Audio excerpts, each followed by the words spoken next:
Takže nyní si ukážeme, jak provést nastavení jednotlivých informací na našem facebookovém účtu. Vlevo máme takovou kolonku informace a ty jednotlivé informace nebo údaje v té kolonce informace můžeme upravit tím, že klikneme na tuto tuštičku, dostaneme se na Edit Box a tady máme položku zobrazit, máme tady vyjmenované jednotlivé složky, které se mohou té položce zobrazovat, dáme tam dejme tomu datum narození, takže pokud bychom nechtěli tady všem uživatelům zobrazovat datum narození, tak klikneme, tak tady tak odznačíme jakoby, a tady vlevo se nám naše datum narození ztratí, není tam uvedené, prostě nikdo ho neuvidí. Pokud bychom ho tam znovu chtěli uvést, tak jednoduše takhle škrtneme a ono se nám tam objeví. To samé se dá vytvořit u stavu. Úplně stejný a samozřejmě u webu můžeme zaškrtnout jednotlivé věci. Pokud bychom chtěli samozřejmě tyto záležitosti více upravovat, tak klikneme na tlačítko upravit informace. A tady máme současné bydliště, pokud bychom chtěli nějakým způsobem upravit, tak samozřejmě ho můžeme přepsat. Třeba napíšu toto město, to je jedno. Ono se nám objeví v seznamu těch město, na něj kliknu, tak se nám objeví jakoby taková ikonka toho města, kde je to prostě stanoveno.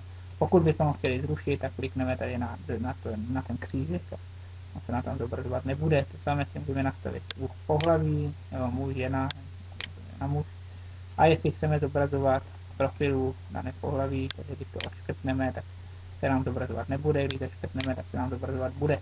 Tady jsou další položka, je datum narození, vybereme si datum, klikneme na tu šipičku, dolů si takto můžeme jezdit, vybereme si jednotlivý den, dostaneme u roku a u měsíce a můžeme si zde uvést, v jakém formátu, že chceme to datum narození uvádět, jestli chceme tedy uvést celé datum narození, nebo uvést pouze měsíc a den, nebo uvést pouze narozeniny, to záleží na nás, jakém tvaru to chceme uvést, nebo jestli vůbec chceme uvést celé datum, nebo vůbec uvést datum narození, tak to si ukážeme později. A tady potom je další věci, další nastavení na Facebook, čím se chceme zabývat. Jsem tady napsat politické názory, politickou stranu, vyznání, ale to všechno je, toto už je všechno dobrovolné, nemusíme vůbec vyplňovat. A uložíme tlačítkem uložit změny, protože já nechci podat žádné změny, tak tam dáme zrušit, nebo ano, zrušit a dáme opustit stránku, on jakoby zrušit informace. To samé profilová fotka, nelíbí se mi, chtěl bych ji změnit, tak tady kliknu na procházet, tím se dostanu k počítači, vyberu si svou oblíbenou fotku, dám otevřít, ona se tady objeví a je vše nahrané, nebo si můžu vyfotit pomocí webové kamery, pokud ji máme danou fotku. Tady jsou potom samozřejmě vztahy, můžeme si zde uvést, v jakém stavu jsme, nemusíme, ale tady uvedeno první. Původně tady jsme první volba, pak tady můžeme uvést příbuzenské vztahy, pokud někoho máme z rodiny, tak tady vybereme. On se nám tam potom objeví jako člen rodiny. Tak potom tady máme vzdělání a zaměstnání, opět tady dáme opustit stránku. Opět napíšeme školu, kterou bychom chtěli. To můžeme vybrat ve seznamu. Tady ve seznamu, který nám naběhl. Pokud by ta škola tam nebyla, tak si samozřejmě můžeme přidat, kliknutím přidat další střední školu. Napíšeme název té naší střední školy, tomu takovýto název, který neexistuje. Potom kliknu na přidat, ona se nám tam přidá. Dám tady ročník a třeba toto. On se nám tam potom objeví. To samé je s vysokou školou a zaměstnavatelem. Opět dáme uložit změny a ono se nám to všechno uloží tak, jak je třeba. Uložit změny. Tak. No, on se nám to znovu načte. A tady máme zájmy a záliby, které tam můžeme doplnit jaké zájmy a záliby chceme. Tím, že tady klikneme a napíšeme náš zájem, zálibu, on se nám to potom vloží do políčka tady. My potom s tím takto můžeme celý jak hrát. Klikneme tady taky, jaké knihy čteme a tak dále. A dáme uložit změny. Kontaktní údaje. Tady si můžeme změnit náš e-mail. O tom, jak se mění e-mail, já bych se radši zatím pomlčel, my se k tomu dostaneme později. Potom si tady můžete přidat, máte další účty na další sociální sítích, tak si můžete vybrat další sociální síť, kterou potřebujete. Napište tady adresu, případně si můžete přidat další a přidáváte postupně jednotlivé sociální sítě. Telefonní číslo tam bude přidat, adresy, po případě webovou stránku, opět dáte uložit změny a máte vše uložené. Poté se můžete vrátit zpět do zobrazit profil. My nechceme nic ukládat, takže dáme opustit stránku. A tady vidíte, jak jste si to všechno změnili. Tak. Další nastavení, pokud byste dejme tomu chtěli zrušit, nebo aby nebyl vidět váš e-mailový účet, tak si můžete dát na nastavení účtu.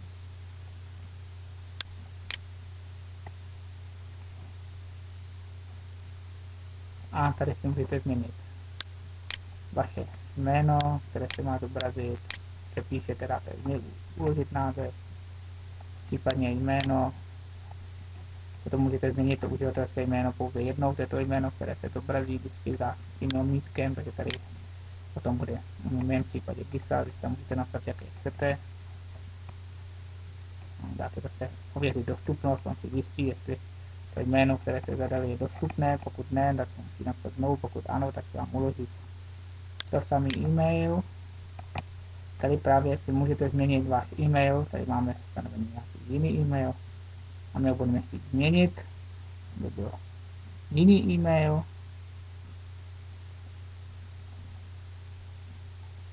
Tak, samozřejmě můžeme si to změnit tady kliknutím na tento odkaz, se dostaneme na e-mail, ten se tady dá změnit.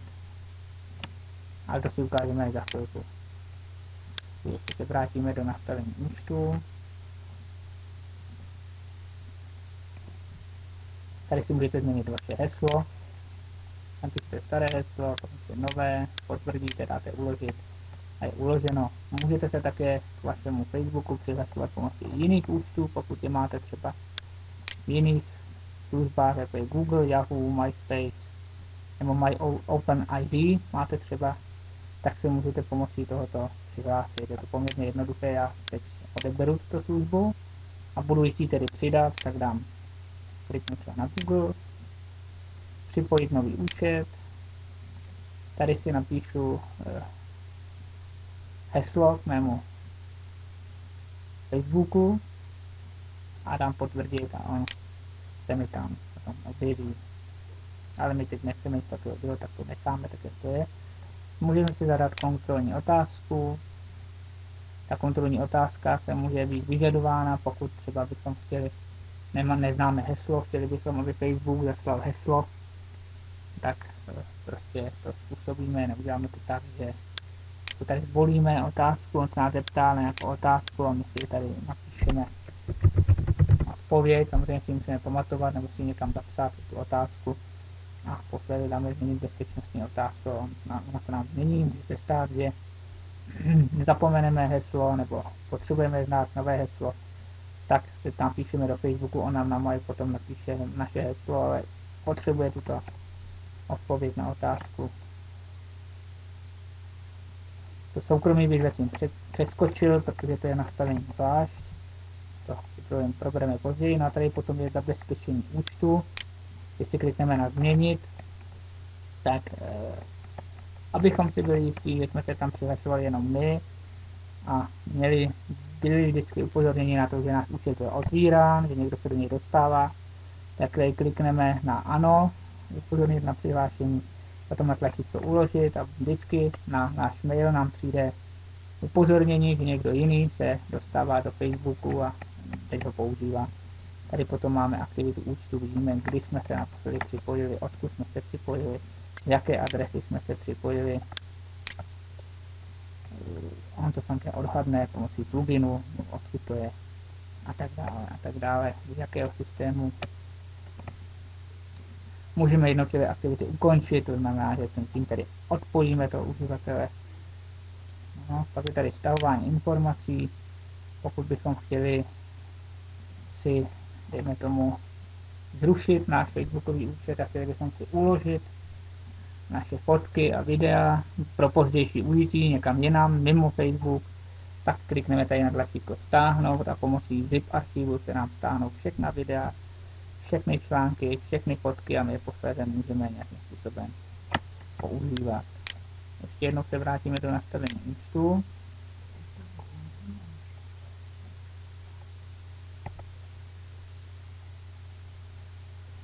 Pokud bychom chtěli zrušit účet, tak tady je potom tlačítko deaktivovat účet, kdy klikneme na deaktivovat a náš účet se nám smaže, už ho potom nikdo nebude používat. Myslím, že to trvá tak do týdne nebo do 2, než to zruší ten účet. Pak si tady můžeme nastavit upozornění na mail. To tady upozornění, že třeba chceme být upozornění na mailu, když nám přijde nějaká zpráva nebo nějaká žádost od přítele, že chce být naším přítelem na Facebooku, tak se to dozvíme na mailu, tady si to můžeme nastavit, ale upozorňuji, že čím méně zasílání na mail, tím je to lepší, protože potom se vám vaše mailová schránka zahltí přílišnými maily. Konečné nastavení opět upravíme tlačítkem uložit změny a ono se nám to všechno uloží. Tady si můžeme zvolit jazyk, jazykovou formu, dejme tomu, že si omylem přepneme náš účet, facebookový účet na cizí jazyk, tak tady takto tlačítkem na jazyk, polská čeština, tady to rozklikneme, můžeme se tam zvolit Facebook v jiném jazyce.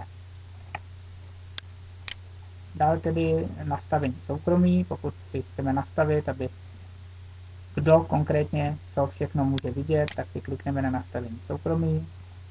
Tady vidíme takový souhrnný seznam toho, jaké máme nastavení soukromí. Tady máme, že tedy většinou to máme nastavené na pouze přátelé, abych doporučoval většinu nastavení mít pouze na přátelé. A kontaktní údaje máme jiné, čili to se nastaví. Pokud bychom chtěli upravit tato nastavení, tak klikneme na upravit nastavení tady dole a jednotlivé položky si můžeme upravit podle toho, co potřebujeme. Takže tady máme, dejme tomu, mé vlastní příspěvky, kdo je může vidět, tak to rozkliknu a mám pouze přátelé. Kdybych chtěl konkrétně uvést, kdo konkrétně to může vidět, tak tady jsou tito lidé, můžeme si vybrat konkrétní lidi, počáteční písmeno, klikneme na to jméno a takto bychom si mohli vybírat řadu dalších lidí a tak dále. Když je to tedy ukončeno, tak klikneme na uložit nastavení. My teď nic ukládat nechceme, tak dáme storno. To samé u rodiny a tak dále, to nastavení je všude stejné. Pak tady máme nastavení, tedy to, co sdílí ostatní, čili pokud by, dejme tomu, nás někdo chtěl označit na fotce nebo na videu, často se stává, že třeba nechceme, aby nás náš přítel označil na fotce nebo na videu, tak se to nastavuje právě tady, dáme upravit nastavení a tady si vybereme, kdo je nás může označovat na fotce nebo na videu. Tady máme pouze přátelé, ale opět zase ten princip je stejný, můžeme si to nastavit na to, že nás mohou označovat pouze konkrétní lidé, nebo naopak nás nemohou označovat určitý lidé. Pokud bychom nechtěli, aby nás označoval nikdo, tak tady je nastavení jenom já a nikdo nás na fotce ani na videu potom už nemůže označit. Opět pro potvrzení klikneme na uložit nastavení, ale my teď nic nastavovat nechceme, tak dáme storno. Tady si potom můžeme nastavit kdo může přispívat příspěvky, jestli tedy chceme povolovat, kdo vidíme příspěvky. Případně tady právě jsou ty kontaktní údaje, kdo všechno je může zhlédnout, že jdeme tomu pouze přátelé, nebo si můžeme nastavit konkrétně lidi, kteří potřebují. My tady máme nastaveno na konkrétní lidi, co budeme chtít odebrat, tak klikneme na ten křížek a zase můžeme počáteční znaké jména tam vytvořit, klikneme na uložit nastavení. Po případě, kdybychom chtěli náš e-mail zobrazit, aby ho neviděli předem stanovení lidé, tak tady opět napíšeme, ten princip je stejný, dáme uložit nastavení a ono se nám to uloží. Takže to je celkové nastavení Facebooku. Teď se můžeme podívat na hlavní řeč a tak tedy se nastavuje celkově celý Facebook.